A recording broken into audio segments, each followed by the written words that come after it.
In the first reading, the Apostle gives a model of Christian behavior and conversation. It's actually something that we can apply to ourselves according to our situation, because the same truth has the same value. What use do we make of the gift of speech? In the context of the festivities of this time of year, St. Patrick, we see how much abuse of the faculty of speech and communication takes place. St. Paul expressly talks about silly talk, unseemly witticisms, scurrility, the incapacity to be serious, that is, and to make jokes which are not really funny and usually play on the vulgar, bringing God's creation down to the mud. He asks there should be a certain dignity in our speech. This is something that in Lent we should examine.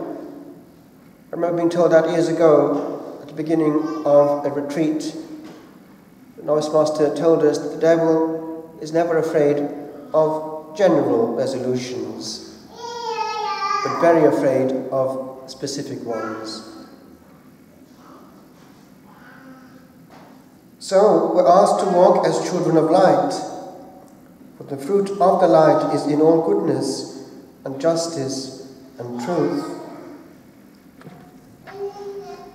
The gospel is obviously chosen because of the intensity of the fight that we're engaged in the period of Lent.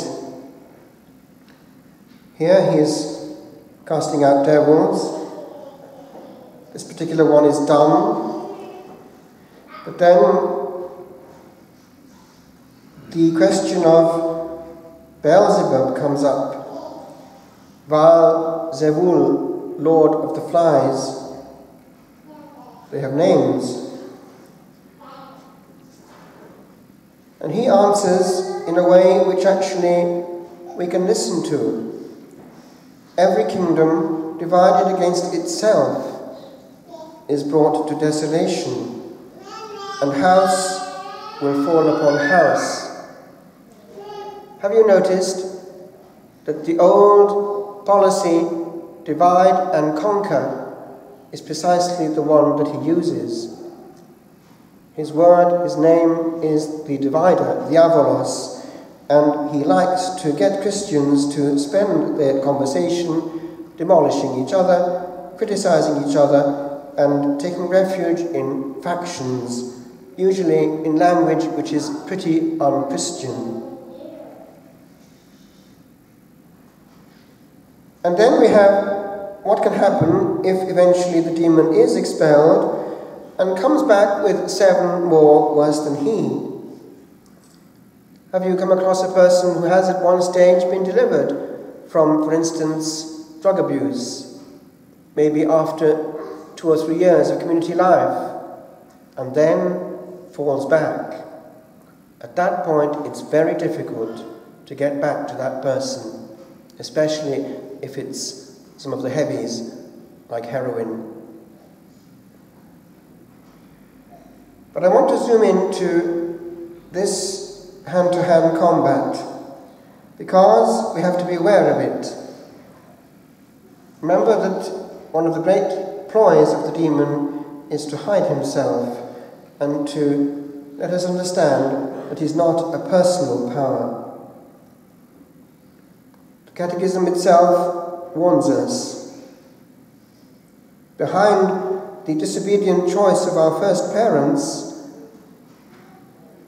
lurks a seductive voice, opposed to God, which makes them fall into death out of envy.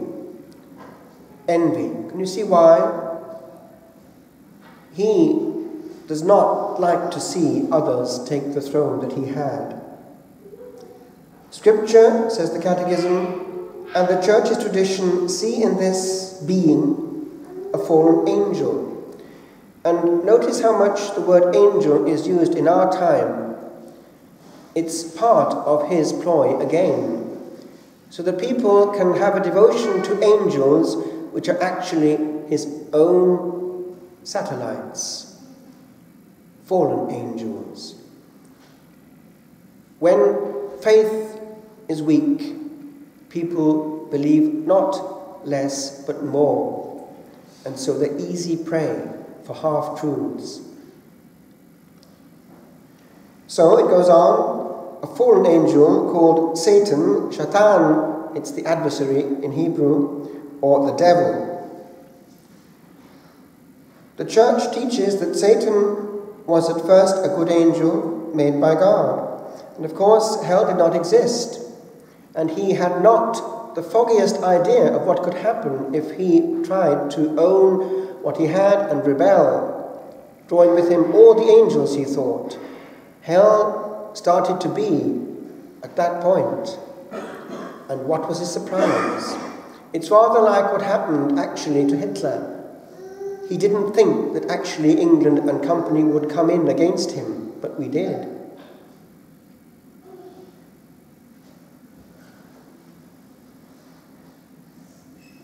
The devil and the other demons were indeed created naturally good by God, but they became evil by their own doing.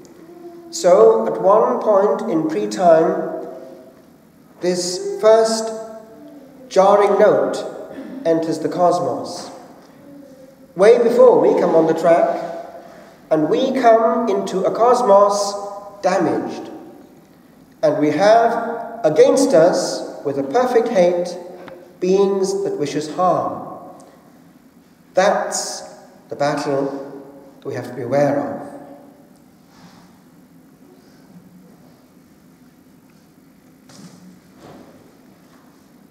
Would you like a story? Would you like a story to make your hair stand on end? Are you sitting uncomfortably? Then I shall begin. And you might listen too. This is not that long ago.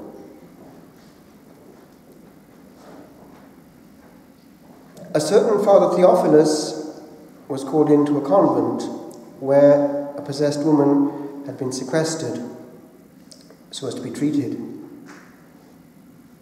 Notice that the whole ambit of this series of events is noise. The devil loves commotion. What will you see in Ireland often in a pub? It's precisely what Satan likes. Fumes of noise. Put it also on the Trojan horse that comes into every Christian home, television. Give a conditioning that noise, high decibels, are the norm. Satan loves background noise. Watch the average young person now. Whatever he's doing, he's in some way taking in noise, either through earphones or through some machine closer to him. It's all part of the kingdom of noise.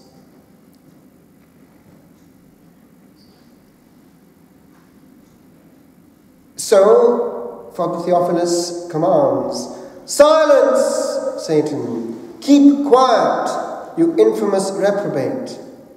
But he continued to yell and howl as one clubbed and tortured.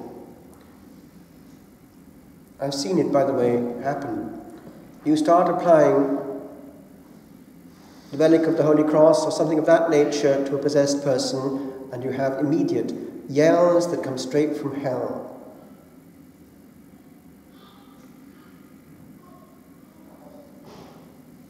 Awestruck, people came running from here and there. What is the matter? What is up? Is there someone in the convent being murdered? Not even a pig stabbed with a butcher knife yells with such shrieking howls as these.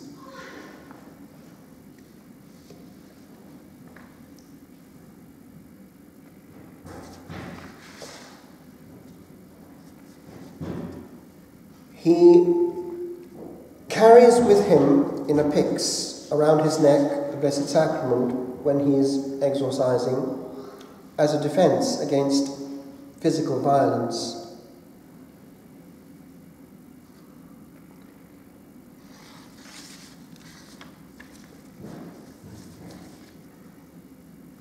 A difference can be discerned between fallen angels and human demons with regard to the power and influence of the Blessed Sacrament.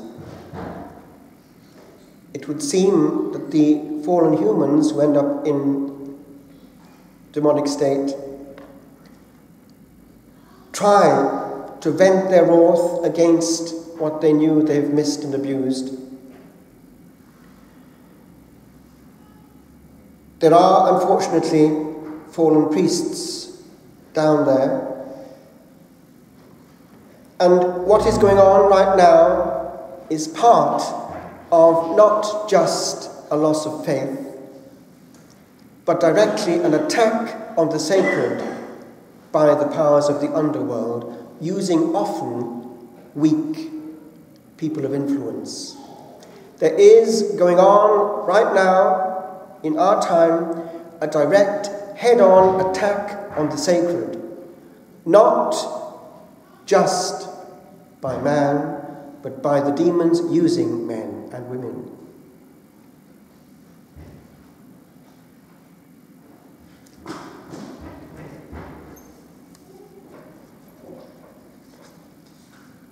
It turned out that there were different voices present, so the exorcist is trying to find out who's in there.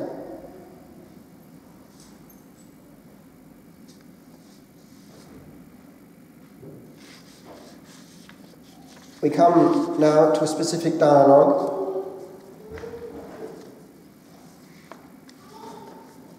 In the name of Jesus and his most blessed mother, Mary the Immaculate, names which, by the way, he cannot pronounce, who crushed the head of the serpent, tell me the truth. Who is the leader or prince among you? What is your name?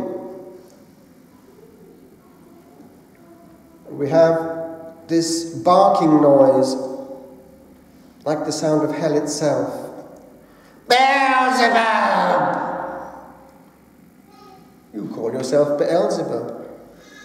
Are you not Lucifer, the prince of the devils? No, not the prince, the chieftain, but one of the leaders.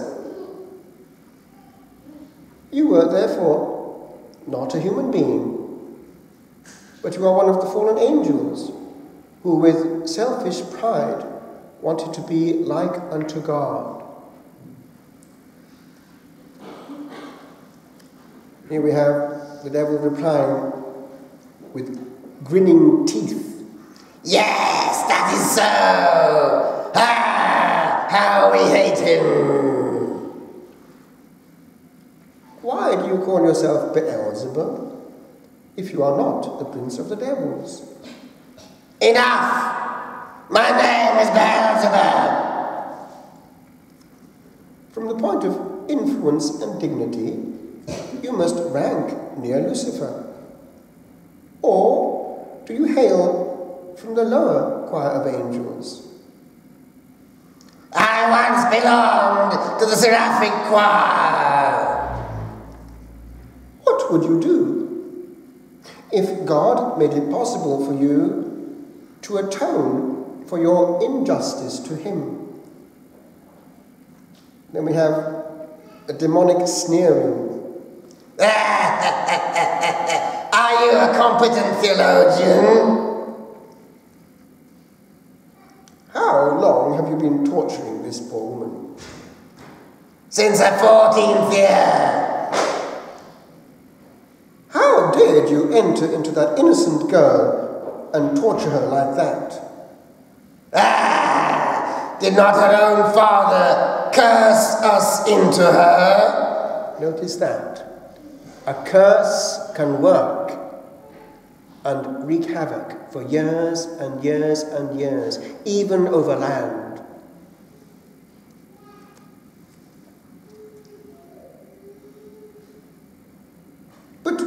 Why did you, Beelzebul, alone take possession of her? Who gave you that permission? Don't talk so foolishly. Don't I have to render obedience to Satan? Then you are here, at the direction and command of Lucifer. Well, how could it be otherwise?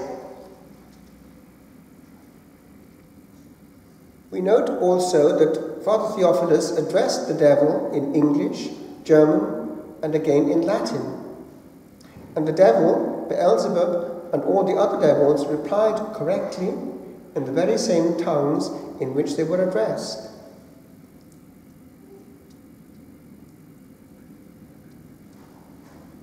Father Theophilus indeed was anxious to know why the father had cursed his own daughter, but he only received a curt, uncivil reply. You can ask him. Leave me in peace for once. Is then the father of the woman also present as one of the devils? Since when? What a foolish question! He has been with us ever since he was damned. A terrible sneering laughter followed, full of malicious joy. He loves when one more comes into his kingdom.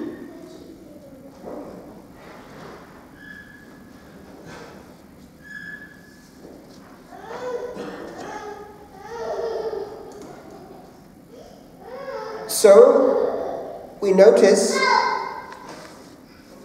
that there is a perfect order, and Beelzebub answers to that effect, that they have to obey, and that the order is perfect in obedience in hell. There is a hierarchy in reverse. Therefore, there are a whole army perfectly orchestrated against us who are happy to deny their being. But I just want to conclude with this. I mentioned at the beginning that the devil uses weak channels, priests, theologians, and people who have influence. If a priest loses his soul, when he opens his eyes on the other side and sees what he's got, because he's still a priest, and what he's going to miss forever, his hatred is so absolute that he can actually become a human demon and joining of the whole band of Lucifer's minions, of tempters, to get others into the same mess. One powerful human demon comes to the fore here. It's Judas. What business have you here? To bring her to despair, so that she will commit suicide and hang herself. She must get the rope, she must go to hell. Just these last days, I've had 2 more testimonies of suicide in the traveling community, young people. Is it then a fact that everyone that commits suicide goes to hell? Rather not. Why not? We devils are the ones that urge them to commit suicide, to hang themselves, just as I did myself. Listen to this one. Do you not regret that you have committed such a despicable deed? A terrible curse followed. Let me alone! Don't bother me with your fake God. It was my own fault. Then he kept on raving in a terrible manner. And I've listened to testimonies, and it seems that quite a lot of those who are having thoughts of suicide are being coaxed by a feeling almost of bliss. They might even hear a voice, but there's something more than just the natural depression going on quite often. It does diminish responsibility, but be careful. If you ever listen to just some slight overtone, you could be the one to make the difference.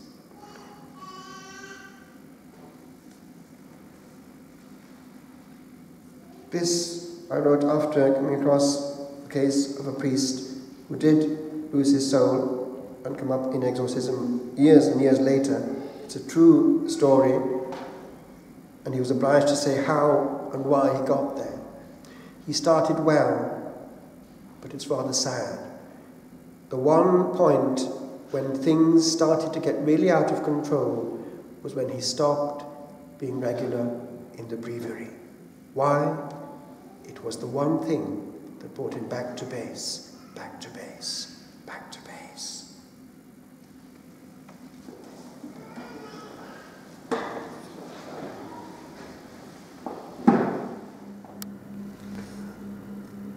Lost. The soul of a priest who had started well but didn't make it and ended up playing Lucifer's game as a tempter on the other side and reappeared in exorcism. O priest of God, the least of men on earth, has hope more great, more bright than this thy night, that evermore shall be. For hours of mirth at whiles consoled thy nest, but thy blessed sight could not in peace behold what thou didst hold the morrow as it came, with sorrow high, high, high at the altar's height, where thou wast bold to consecrate the sacred hotly nigh. O dimming of a light, what might is here to tempt in envy's heat, from hatred pure the flock yet left on earth, and hellward steer by dint of angel hint new fiends to lure with luciferic glee, for that no hope a doubly damned soul bid upward grope.